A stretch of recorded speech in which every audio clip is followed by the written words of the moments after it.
नमस्ते साथीहरू, यो डेजर्टको नाम छ तिरामिसु। यसको लागि चाहिने इन्ग्रेडियन्ट्सहरू यस प्रकार छ। व्हिपिङ क्रिम, क्रिम चिज, साबयो। साबयो भन्नाले एग योल्क, मिल्क र सुगरलाई डबल बोइलमा पकाएर बनाइने एउटा सस हो। पानीमा भिजाएर राखिएको जेलेटिन।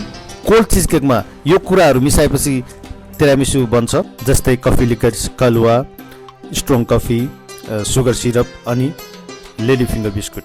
भिडियोमा तिरामिसुको सिरप बन्दैछ, त्यसमा सुगर सिरपमा कलुवा र स्ट्रङ कफी राखिसकेपछि तिरामिसुको सिरप रेडी हुन्छ। तिरामिसुको सिरपमा लेडी फिङ्गर बिस्कुट सोक गर्नुपर्ने हुन्छ। अब आयो साबयो र जेलेटिन। साबयोलाई यसरी डबल बोइलमा पकाउनु पर्ने हुन्छ फिट्दै, अनि जेलेटिनलाई पनि डबल बोइलमा मेल्ट गर्नुपर्ने हुन्छ।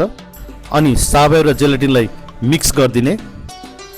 यो मिक्स गर्दा चाहिँ तातै मिक्स गर्नुपर्ने हुन्छ।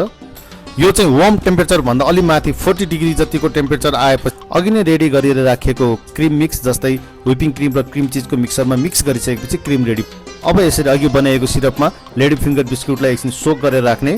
फर्स्ट लेयर अथवा बटम लेयरमा चाहिँ लेडी फिङ्गर बिस्कुटलाई राखिसकेपछि त्यसको माथि अघि हामीले प्रिपेयर गरिएको क्रिम राखिदिने र त्यो क्रिम राखिसकेपछि फेरि त्यसलाई माथिबाट अर्को लेयर चाहिँ लेडी फिङ्गर बिस्कुट राखिसकेपछि यो तिरामिसु केकको पार्ट रेडी भयो। र यसमा चाहिँ फाइनली कोका पाउडर डस्टिङ गरिसकेपछि फुल्ली तिरामिसु डेजर्ट प्रिपेयर भयो। ल, इन्जोय योर डेजर्ट।